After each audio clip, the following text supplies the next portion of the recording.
Amen. Amen. Amen. Amen. Amen. Quelqu'un me dit Amen. Que Dieu te donne seulement l'oreille pour écouter. Amen. Amen. Amen.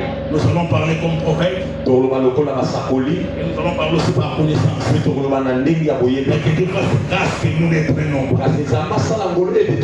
Il est écrit dans la parole qu'il a créé un sacrifice sur l'holocauste pour les péchés. Tu m'as formé encore. Oh, voici Père, je viens pour faire ta volonté. Dans le rouleau du livre, il y a question de moi. Ça va? Amen. Ça va? Amen. Est-ce que ça va? Amen. Dans le rouleau du livre, c'est-à-dire depuis Genèse jusqu'à Apocalypse, il s'agit de Jésus. Il s'agit de la parole faite. Quand toi tu ouvres la Bible, tu cherches Abraham, tu cherches qui était la femme de Caïn.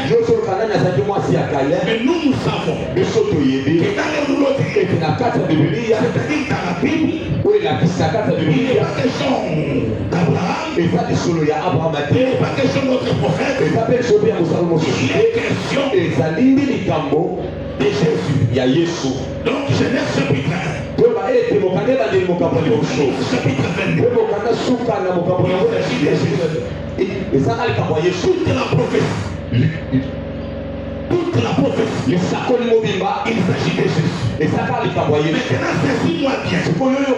Écoute-moi bien. C'est en Jésus. Tu auras ta part. Je vais t'expliquer certaines choses. J'aimerais que tu me comprennes. Il dit ceci à Joseph. Il est le rejeton d'un arbre fertile. L'arbre fertile. C'est un arbre. Même si elle meurt, elle se régénère. L'arbre fertile donne toujours des fruits. Cet arbre n'est pas sec. C'est un arbre qui a la vie. Maintenant, le prophète Jacob, quand il regarde son fils, il dit tu es les rejetons. Les rejetons. Mobili. D'un arbre fertile. C'est-à-dire dans la vie de Jésus, il n'y aura pas de sécheresse. Dans la vie de Joseph, il n'y aura pas de stérilité. Pourquoi? À cause de sa source. La source de Joseph, c'est un arbre fertile. Est-ce que ça va? Amen. Est-ce que ça va? Amen. Donc, si tu ne connaîtras pas la sécheresse, à cause de la source, ta source, ce n'est pas ton oncle. Ce ne sont pas tes relations. Ta source, ce n'est pas ton père, ce n'est pas ta mère. Ta source à toi. C'est de la Bible. Raison pour laquelle le prophète David, il dit ceci. Les airs, ça peut qu'il est jamais. Il est jamais.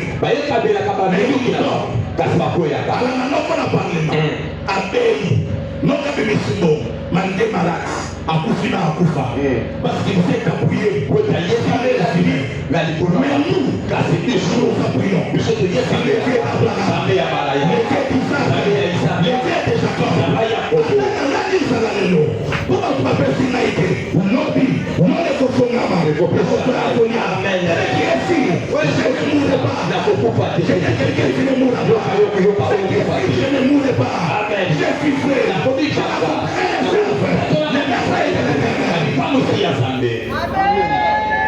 Est-ce que ça va? Amen. Quelqu'un me dit Amen, je passe. Amen.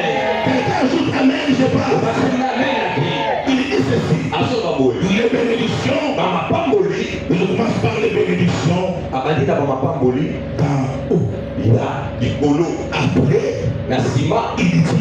dit les bénédictions de Job. Pourquoi il commence par les cieux? Après, il parle des choses.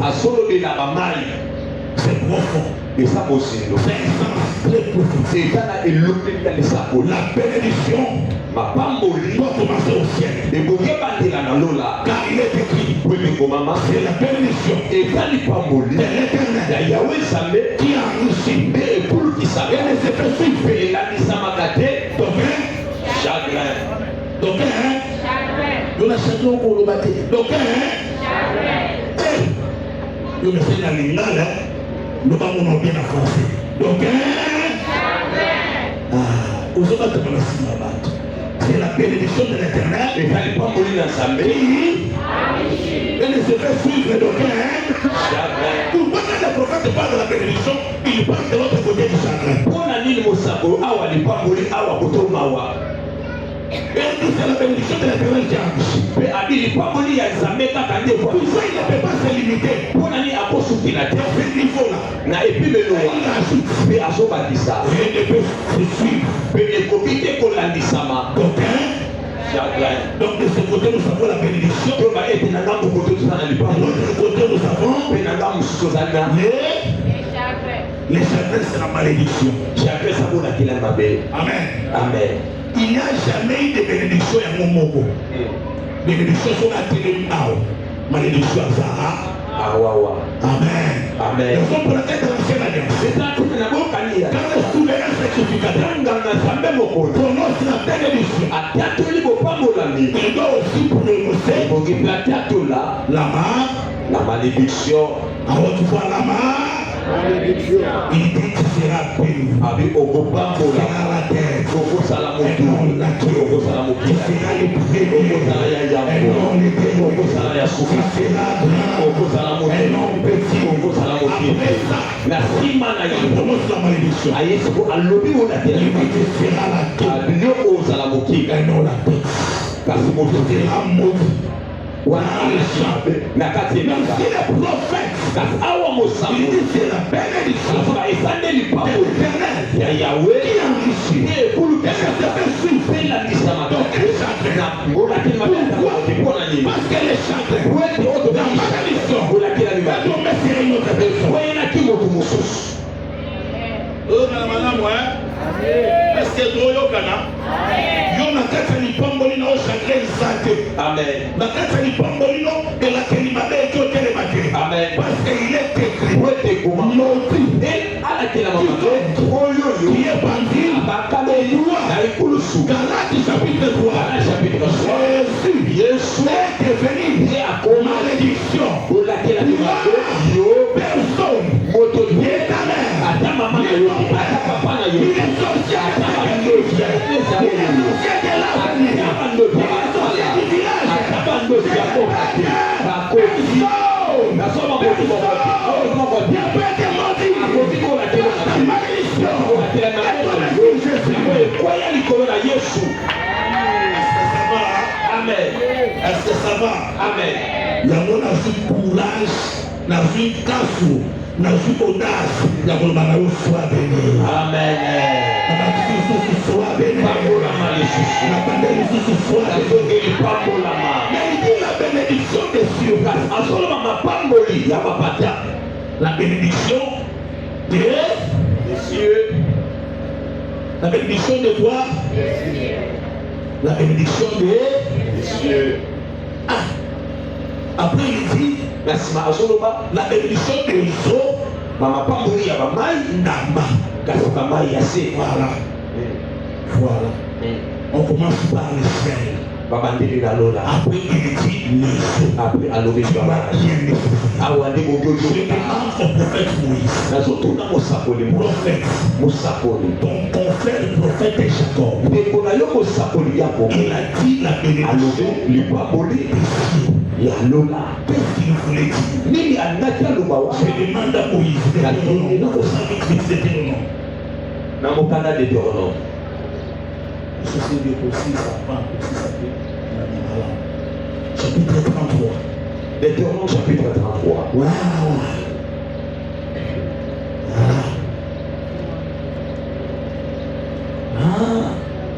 Verset 13.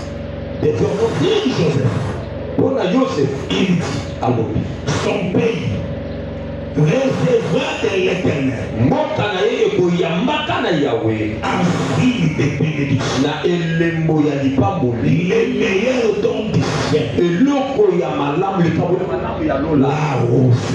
mamwe Les meilleurs eaux oyo ezali mpe bamai ya sont en bas. oyo ezali na se Dans d'autres versions, na bilobeli misusu il dit la boue. balobaka mbula Moïse nous répond.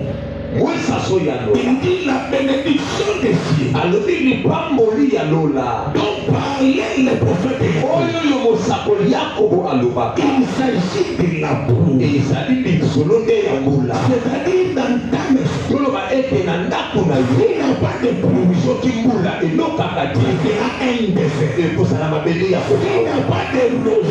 soki mpe mambo Il n'y ekweyaka aura pas de vin. ata bomoi ekozala Pourquoi il commence par les kasi mpona nini abandeli kuna na likolo Après, il parle des choses. na nsima nango aye kolobela Je vais bamai t'expliquer. nazolimbolila yo C'est premièrement boluka yango le royaume bokonzi des cieux. ya lola La première bénédiction lipamboli ya qu'on liboso nous a donnée, po bapesa c'est le royaume des cieux. eza bokonzi ya lola yokanga Maintenant, c'est nous sika awa oyo yo bénis. oyo apambolami Spirituellement, apambolami na il y bomolino aura les reflets, akozala na la botanisami manifestation akozala na bomonisami dans sa vie. na kati ya bomoi na ye Les eaux oyo eza bamai ne sont pas mis. ezalaka bolumbu te Maya zakana elamba. Toyokana. amen Est-ce que toyokana? amen Soki mutu alingi couleur ya lola atala mai. Soki lola eza bleu, mai eza couleur ni. bleu Kasi c'est ça bongo. amen Pour que les eaux d'en bas mai ya se ne sont que les reflets eza kaka botalisami du ciel. ya lola Si dans le spirituel, oyebi na bomolimo tu es grand, yoza monene c'est la terre des hommes. awa na mabele ya bato Tu seras grand. oza mpe monene Si dans le soki spirituel, na bomolimo tu es libre. oza Dans somi cette vie ici, awa na bomoi tu oyo seras libre okoza ta volonté. mokano na yo Prophète, esalema sur la terre, awa wana mabele comme au ciel. lokola na likolo Lokola na lola mpeke ezatenga mpe awa awa mpiaka.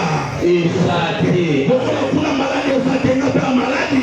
eza te La bénédiction de Dieu. lipamboli ya lola Ah, Hmm? le ciel est là-bas. lola eza elamba Ah oui. Genèse chapitre 1. genèse chapitre 1 Elohim sépare les eaux. nzambe azokabula bamai Les eaux d'en haut, bamai ya likolo les eaux d'en bas. mpe bamai ya se Ça va, est-ce que tu es au malamu, hein? Est-ce que toujours au malamu? Est-ce que tu es au malamu? amen Ah bon, toujours le bien, hein? Ou yo kana bien? Yo kana malamu? Na o la Bible, na na kati Bible. Maintenant les eaux là, siko bamai yango les eaux qui sont une bénédiction, bamai oyo ezali lipamboli ne sont pas les eaux de Cala. eza bamai ya kalamu te Ça va? amen Ça va? amen Ni les eaux eza mpe te du fleuve du Congo. mai oyo ya ebale na biso kasi lola Retiens. kasi kanga Retiens kanga que ete les eaux bamai d'en bas, oyo ya se c'est la même qualité ezali na lolenge moko que les eaux ya mamai d'en haut oyo eza likolo selon Genèse obina mokanda ya chapitre 1. Est-ce que ça va? amen Est-ce que ça va? amen Maintenant selon Job, obila yongo Job, bon, lisons ça kotanga yango pour la meilleure compréhension. Hein? mpona mosusu ya malamu Pour m'abonner au loba, au Bungati. C'est un rendez-vous la biso de la mingi. Notre frère, c'est le frère Jean. Le frère Jean nous parle de choses très importantes. yo balobaka makambo wana Est-ce que tu peux acclamer le Seigneur? Tu acclames le okobetela nkolo Seigneur? maboko okobeta maboko Est-ce que tu peux exagérer un tout petit peu? okolekisa ngo wa ndambo olekisa ngo wa ndambo Tu exagères encore. okotisi Acclame le Seigneur. Nous avons dit que la bénédiction est symbolisée par la pluie. La rose. Maintenant, Job, il a ma position. Dans mon dimanche, Amen. Maintenant, Job nous dit Job 36. Il dit comment l'Éternel forme la pluie. Il attire à lui les gouttes d'eau. Il les réunit en vapeur et forme la pluie. Je connais le Seigneur, il y a quand même les gens qui écrivent ici. Les nuages, la neige qui coulait, il la répand sur la foule des hommes. Et qui comprendra le déchaînement de la nuée, les fracas de Satan. Amen. Amen. Amen. Amen. Donc pour qu'il y ait bruit, il doit y avoir un déchirement au ciel. Il doit y avoir des fracas dans la tête. Il faut que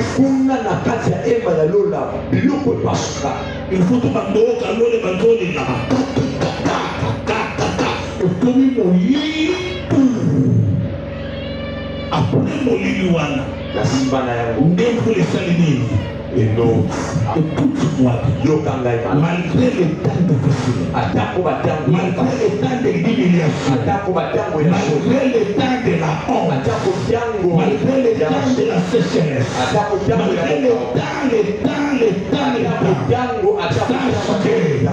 le ciel est obscurci, le ciel annonce la pluie, la bénédiction, la pluie est à travers.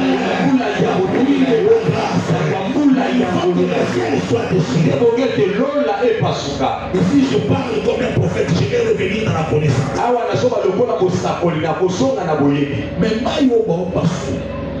Mais la bénédiction, il faut fracasser des déchirement. La maille a réussi de sauter. Les eaux d'amba et qui tâchent. La 4 est là-bas. Proverbe chapitre 30. Verset 4. Acclame d'abord le Seigneur, acclame le Seigneur. Acclame d'abord, acclame d'abord. Proverbe chapitre 30, verset 4. Qui est monté au ciel? Qui est monté au ciel? Qui est monté? On commence avec quoi? Qui est monté? On y va, qui est monté? Donc quelqu'un est monté au ciel pour aller chercher la bénédiction d'en haut. Il a fait quoi? Il est monté. Il est monté. Voilà. Et qui en est descendu? Quand il est monté, il a fait quoi? Il est descendu. Qui est monté au ciel et qui en est descendu et qui a recueilli le vent dans ses mains, qui a serré le sceau dans son vêtement. Écoute, ça va. Que quelqu'un me dit Amen. Amen. Quelqu'un me dit d'abord Amen. Amen. Papa, tu me dis Amen. Amen. Ah, c'est le mot dans la vision. Ah, mon amour. Quand tu trouves que bénédiction d'en haut, bénédiction des cieux, c'est le mot à mon amour. Amoni mutwana salini amati. Donc mutwana amati akekuna. Mutwana akiti. Mais akitina mai na bilamba. Ça va? Amen. Ça va? Tu peux me dire Amen. Amen. Mutwana amati. Dans l'amati akiti. Mais dans l'akiti akitina mai na bilamba. Na bilamba. Qui est celui qui est monté? C'est celui qui est qui est qui est monté? Ce n'est pas Branham. Ce n'est pas Diengenda. Parce que Mamono sera condamné. que ça va? Amen. Est-ce que ça va? Amen. Ils ne va pas vous soutenir parce qu'ils sont dans les tombeaux. Ça va? Amen. Ce n'est pas un pape parce que tous les papes meurent. Et ça pas de quoi on a sauvé ma Il ne monte pas, mais il descend. Comment m'a dit à Qui est celui qui est? monte Celui qui est de? celui qui a dit Oyo a Celui qui est monté, celui qui est descendu infert. mon papa Et monté. Yamada Après la mort, la sima ya il ne va kufa rester dans les tombeaux. ya kala na kata kunda kasi Son nom, kombo na c'est la yo parole de Dieu. nalo bana nzambe Son nom, kombo na yo c'est l'alpha et l'oméga. elipe suka kombo na yo ya liboso ya sika kombo na yo ekambo ya yakobo na kombo yo Amen. amen Quelqu'un se permet parce que je vais bénir quelqu'un. amen Oh là là. Quelqu'un s'achète avec son amène parce que je vais bénir quelqu'un. Yeso, bamai pour vous bénir. mpona kopambola Dans le langage de Dieu. na elobeli ya nzambe Les corps. nzoto Dans le langage de prophète. C'est comme ici. C'est un vêtement. eza elamba Ça va. amen Et qui a caché les soupes nani abomba bamai dans son vêtement? na kati elamba Nous sommes à Golgotha. toza na gologota On frappe les volets. bazobeta miyibi Maïe maté. Pour que mon akati la mana bango. mai Sana sana maïté. Akati me gamin. amen Ah. Quelqu'un très cher, il me dit amen. amen C'est Tim il est là. Hein? Il pouvait aimer. nazopambola yo Il me fait dans l'église pour aller dans la bamba. On a subi sur le banane, ça m'a fait ça dans le savier. On a subi dans un seul bébé qui est passé comme un mambo. On frappe le premier volet. babeti moyi ya liboso Il n'a pas le son. mai eza te Dans ce vêtement. na kati ya bilamba Parce que le son, koyeba mai c'est la fou. eza bongo Il n'y en a pas. eza te Si tu frappes Moïse, sokobeti moïse écoutez, quand j'ai parlé, ça ne va pas scandaliser. J'ai fini de ceci. yesu asoba Tous ceux qui sont venus avant moi, ils ont dit qui? Des voleurs. Moïse ayaki apanza nani? olele Eli ayaki apanza nani? Des voleurs. Ah, to baka Moïse na Eli baza. Donc, dans la croix là-bas, toloba lebosuna si nous avons un voleur comme Moïse, soki toza na moyibi lokola faut moto que Moïse m'a dit amen. amen Ah, amen. amen So babeti tata na yo mai ebimate eza te atokonseye eza eza te adeside so te yaya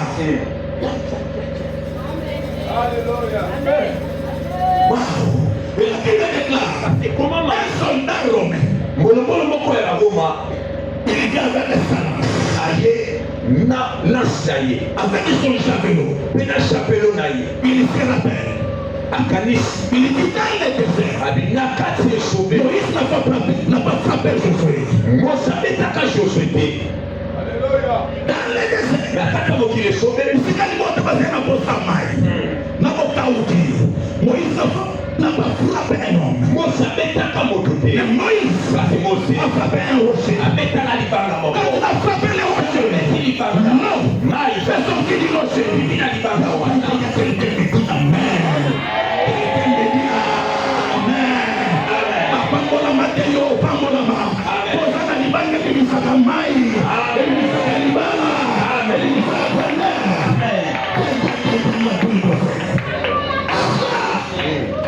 papa numéro 9 écoute-moi alors il est soldat romain molongolo baboma il y a la révélation aye na mofungolami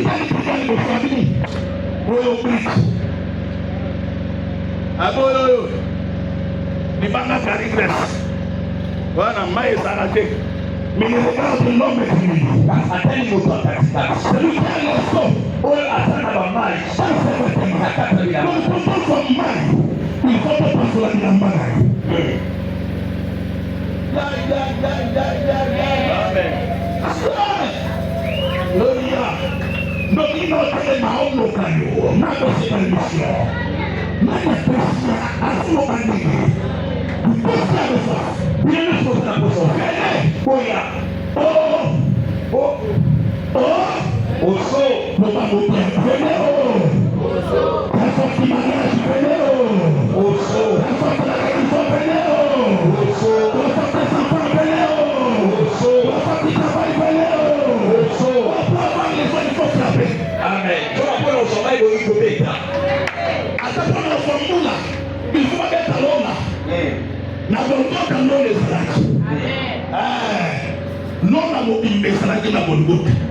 Les ciels sont son trône, la terre est son marche-pied. Les ciels sont son trône, la terre est son marche-pied. La terre est son marche-pied. Les ciels sont son trône. Donc Adam, c'est la terre. Allah dit marche-pied. Vous me photo des Sawapi. Les seconds Adam, il y a les célestes. Il est Adam qui veut dire la terre. Il est aussi les célestes. Il est écrit en nous.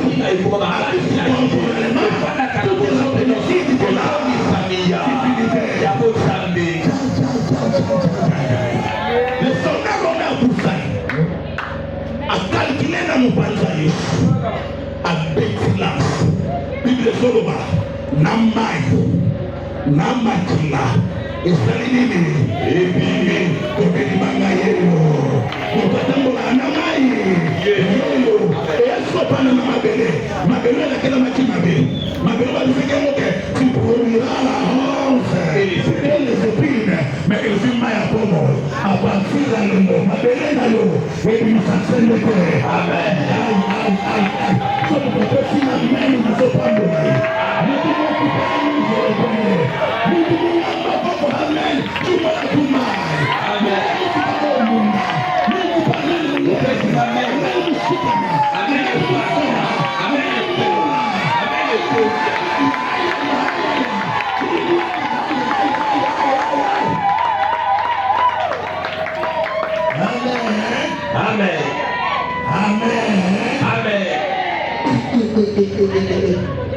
Oh, Satan dans la Bible.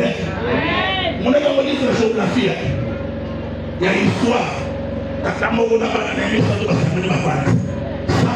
c'est la Bible. Oui, ça, c'est la Bible. Mais qui sont sortis de nous. C'était les mêmes mots. Et ça qui m'a moqué. Oui, ça qui l'a parce que ça maille. Ah, vous êtes dans mon allo. Amen. Il ajoute, je clôture par là. La bénédiction de la mamelle et la bénédiction des saints. Bible nous dit mamelle, c'est trop loin. Ça va. Amen. Est-ce que ça va? Amen.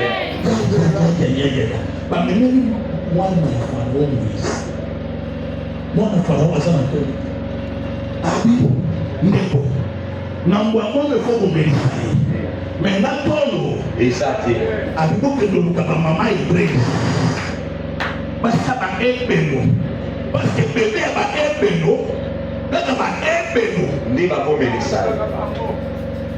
Moi, je suis ça être maman, ça égyptienne. Incompatibilité. Voyez, ça, moi, Et ça, aïe. Est-ce que ma haine est le bassin? Amen. Est-ce que ma haine est le bassin? Amen.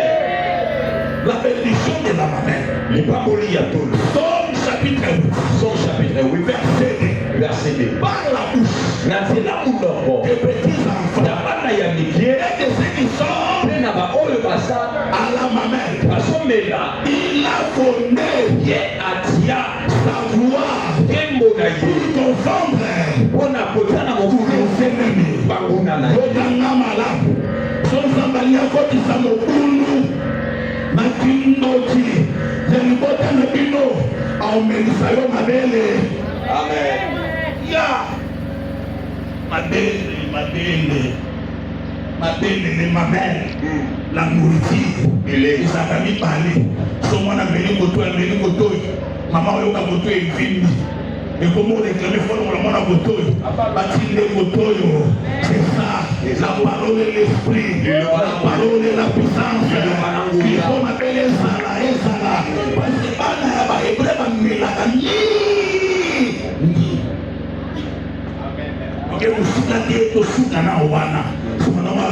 la bénédiction des saints.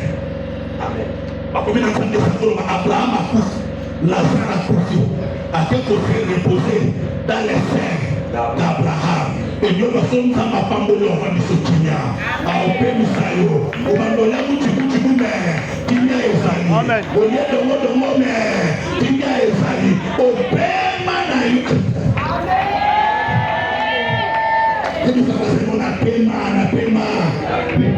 Napema kati na Yesu napema. Amen. Shebi sababu kana mtoto sake mekana nge mume. Soka tu fila telemi.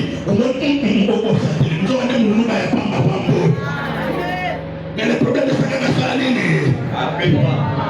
Les saints c'est le repos. Amen. Et la Bible déclare. Les disciples moko. Qui l'aimait plus? Oyo asalaka kolinga mingi. Abomisaka place. Place mosote. Abandon lala na sein ya Jésus. Na tono ya Jésus. Pour Jésus alingaki ye. Yo osa o Yesu alingaki ni avant mission na tono. Awa na tono na ye. Osa awa. Dans les saints du Père. Non, simba ya tselu awa. Amepizo lokola ndembo. Dans la sauce sepeli na parole. Abina betata tourne te ya sepela. Quand la parole est prêchée. La monde en sakola. Je lève ma main. Je prophétise. Amen. Je déclare que. Amen. Fini les troubles dans ta maison. Fini les troubles dans ta vie. Fini les repose. Amen. Fini repose. Amen. Na como se diz? Il y a un problème. Kasi kambo moko esali. Umoni mobalo Golgotha. Tama sema mono soa. Asali mo Israël. Babando soa. Moïse tunya bimba yaba. Tozoe la ninga. Abi se perdre mon nom de l'air. Abi baba boko no sabe soa na bambego. Abi me son père est éloigné de moi. Ni mon majesté. Tout ce qui sera avec elle. Il faut tomber dans les ténèbres. Si vous te trouvez, yes, tu es dans les ténèbres. Tu es à bon. Tu es pas bon là. Tu es dans les ténèbres. Ah, ce n'est pas compliqué, je l'ai. Matthieu chapitre 6, verset 21. Car là où est ton cœur, là aussi sera. Car là où est ton trésor, là aussi sera ton cœur. Esika oyo mbongo na yo ezali mais esika motema na yo ezali papa pesa motema. Haleluya. Papa pesa motema makabela Yesu. Haleluya. Tutu Yesu papa pesa motema zodia wapi awangani po motema na yo etambola na mbongo na yo naleki mapana yawa kambo abisenga de losa bakubanga tema kikosoka na lo bango na église mobimba. Le problème de la sécheresse, de la pauvreté qui se vit peut-être dans cette église qui vient à la sorcellerie. Sur la ligne n'est pas de temps, on a une sécheresse de cette église. Mais dans les Bibo Yamba, au sapo, frère, j'ai honte mon sapo. Parce que pour le chômage, pour le service à l'enveloppe, on a un sapo. Mais il n'y a pas de tout le monde. Il n'y a pas de tout le monde. Atata mtoole pana mo sena mitema na mimi mitemo beti milolo wana ndena ko na ngo baje ba to be na ngote ba otika elembo ata so to musika to biate mama na ndele pambo na biso so to tuni be se mala tababe mama na le pambo na biso. Amen. Ba o sagesse ba o sa si lelo lakini mambo ebele na sima na pesi mtu afungola lipango aujourd'hui na profite na yo na mosinga basi na mbali na ozoba enveloppe na service na sima basina mibali oyo bautelema na église oyo baosala france 50 $100 fo eza wana matonge bazaka soka wana okozaza de 10 000 francs nayebisi moteni na bite sokoye senga bongo ebi bana bongo te me motema nde bato na osambelela nde bato na obiyeko na bango baotikala bilembo yana na obimisa baotikala bilembo na kati ya église. Peu importe ton âge, peu importe où tu habites, telema yaka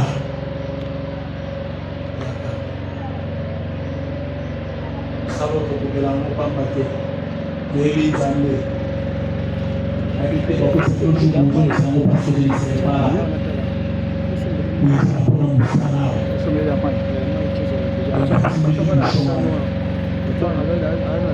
epimana eseye oyetanga makila oblige